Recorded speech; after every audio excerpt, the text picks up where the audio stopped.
Video. It's your boy Corey, man. We back ready to get right into it. This is gonna be the last video of today. This is Disney Power Rangers final. Disney's final Power Rangers team up was unbelievable.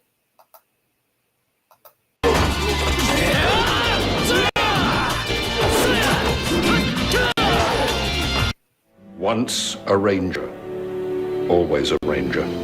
I think it's crazy that the first person to say this was Spencer, and that was one episode before this two-parter. Afterwards, it just became a mantra. Once a Ranger was something I've never fully experienced until now. Before, it was mainly through clips on YouTube as a kid, and man, oh man, oh man. You said you could find one of the jewels of the Corona Aurora! This is just a priceless ruby! 3 cosplayers loudly arguing in front of a museum. The way these episodes delve into Power Rangers history so deeply and introduce new characters through it is admirable. Miratrix and Camdor get transported a stupid-looking laptop. I don't need any help!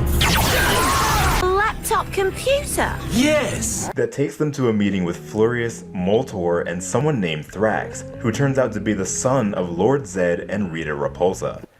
What? After all these years, I'm free! He was sealed away by the Sentinel Knight and is now after the Sword of Excelsior, the only weapon that can fully wipe out the Sentinel Knight for good. Thrax wants to take the Rangers out, thinking that assembling the villains together, they can make it work. I can barely remember what life was like before Operation Overdrive. I can. Boring. She said before Overdrive, Mac, not during it. Have you seen the show? Nothing happens. Look, let me take this quick detour real quick. Look, I know, but look, listen, you know nothing of importance is happening in this show when they meet Thor, the literal god of thunder. And in the last time on Power Rangers recap, it's only things from the last minute of the episode. I felt so cheated, dude. So I just needed to mention that. Rose, this is your fault, literally.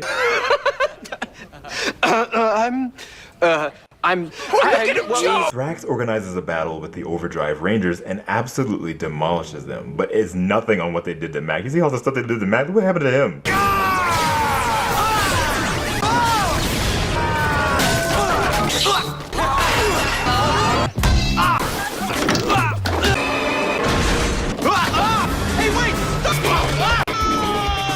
Okay, like 90% of that stuff wasn't from this episode. I just thought it was hilarious. They tore him up, dude. All of the Rangers' morphers are destroyed in the process. Sentinel Knight saves them in the nick of time, but with the morphers out of commission, the jewels are left unprotected.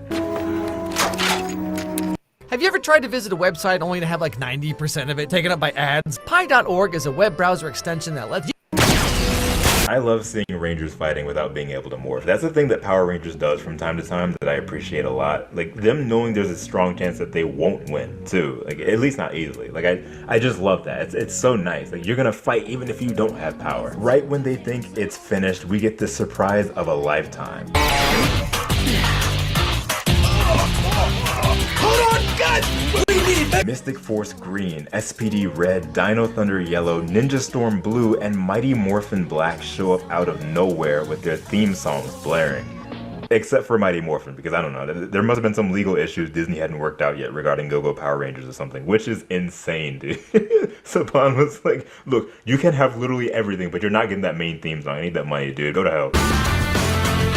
It's great to be back. Seeing the original actors was such a delight, and they all look so good. Now, when I say original actors, I of course mean in continuity. It would have been amazing to see Jack back as SPD Red, but canonically Sky was Red at the end of the series, and then Bridge was next in line. So, I mean, the writing is a lot of fun as expected. Callbacks, Bridge going into his normal rambly spiel, explaining things, Kira trying not to laugh because she knows how he is, even though she technically shouldn't because she's fought with him multiple times and had her memory fully wiped each time. Like, what the hell is you laughing at? Don't even say it. Now, what's crazy is they're meant to replace the Overdrive Rangers as a whole, something that you can imagine wasn't taken lightly. It happens pretty quick, but given the circumstances and how this world works, it makes sense that they need a quick fix to something this serious. A world without currently existing Power Rangers where monsters are scouring scouring the planet for things that they have in their possession is terrifying. Anyway, those Zords are unbelievable. Yeah, I can't wait to get in the cockpit of that gyro driver. As awkward as it is, it's interesting seeing Overdrive trying to figure things out while the insanely well put together fan service plays out. They're always so close and tight together, so them being set aside means they'll really have to be even closer. I don't blame anyone here. Overdrive clearly feels that they're not needed anymore, and they're not even being given anything to do. Them being out of the picture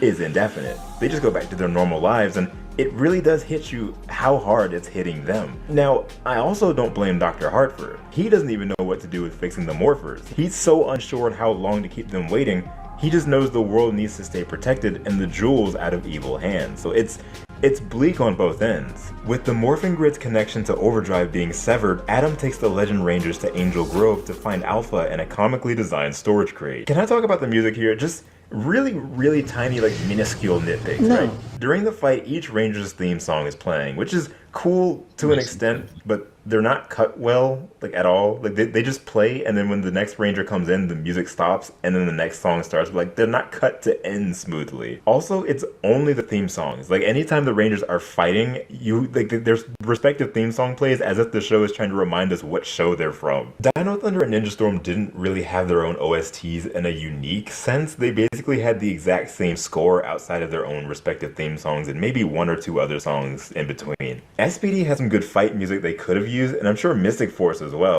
but they just opted for only the theme songs, and they played quite a bit throughout this two-parter. Adam's theme is sick though.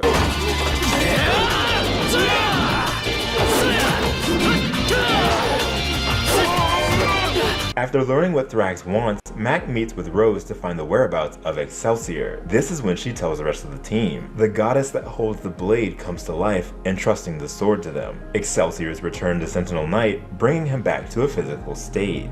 I've never actually been inside the grid before, but I'll try my best. Adam and Dr. Hartford are able to bring Alpha back online, and he infiltrates the Morphin Grid himself to work his magic. It's at this point that the villains come together with an army, and every Ranger posts up in one of the greatest sequences of all time. It's Morphin time! Ninja Storm, Ranger Force, ha! Dino Thunder, power up! Ha!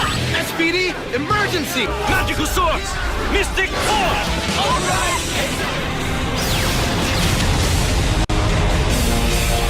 I can't tell you just how insane this fight is, especially with this two-parter being entirely original footage filmed for Power Rangers only. Koichi Sakamoto and his team worked it, combining the strengths of each Ranger team and their weapons, making them unique and mesh well with each other. The color matchups you'd expect, hearing the Ranger themes play out here made it even better.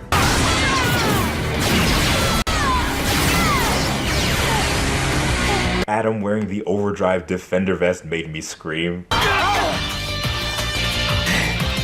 you've made me mad. Johnny Young Boss showing his amazing prowess as a voice actor. More phenomenal! That's not even a word and I agree with you. This is the kind of thing that makes me love Power Rangers so much. Like, they didn't have to do this. Sentinel Knight comes to life and wipes out Thrax like it was nothing, and the Rangers win. Power Rangers forever! This crossover was amazing. Now, if you're not watching this from the eventual Overdrive retrospective compilation or haven't seen my past videos on Overdrive, which you should, just know that I've mentioned this time and time again that Overdrive tends to meander a lot. There's been many times where an episode feels like it's just happening and nothing of plot relevance comes through until the final 5 minutes. Like I mentioned earlier about the whole Thor thing, I took almost nothing from that episode because of how much I felt like it wasted my time. However, what Overdrive excels in, strangely, to me at least, is keeping the plot flowing when it's connecting to past Ranger series in some way. The Defender vest in Overdrive was specifically created using a scale from Fireheart, the dragon from Mystic Force, and I think that's such a cool random thing to connect with, right? Here, the son of Lord Zed and Rita was sealed away by the Sentinel Knight and returns to find the Knight's sword to destroy him. The Overdrive Rangers are put through tough times and have to find their worth. When they continue fighting even without their powers, a goddess rewards them by lending the sword that Thrax was in search for denying him in the process. And that not only revives Sentinel Knight's physical form, but the sword being back in this anniversary crossover episode also creates a bridgeway to the eventual battleizer. What? So much is flowing at just the right pace, and I wish this was how the show operated ordinarily. The only thing I kind of wish we got a bit more of with this crossover was the Legend Rangers interacting with Overdrive. The writing was there, and we saw early on them pushing the connection between Bridge and Dax, both being these goofy characters, but then they never spoke together again. Sky got promoted and I got promoted, and that's why I'm the Red Ranger. Or rather, will be. Makes sense to me. And at the end, they kind of tried to make it seem like Overdrive was gonna miss them, but from what we saw, the only time they really expressed excitement with the Legend Rangers was when they were fighting and had their powers back. This two-parter had so much heart, but I feel in terms of writing the characters intertwining, they missed some important steps needed to establish a meaningful connection with everyone involved. Regardless, this is something that they did not have to do, as I mentioned earlier, and it was meant to celebrate the, at the time, 15th anniversary of the franchise, which, at the time of recording this, was almost 17 years ago. Oh my gosh, dude. Once a Ranger is a mantra that will live on forever, and the team up that led it is a masterful piece of media preserved for all time. Once a Ranger, always a Ranger. But once a Ranger, always a Ranger! Go Power Rangers! Gogeta Super, Amanda, Austin, Brandon. Okay. I think that'll be it for us. Thank y'all for watching. I'll see y'all soon.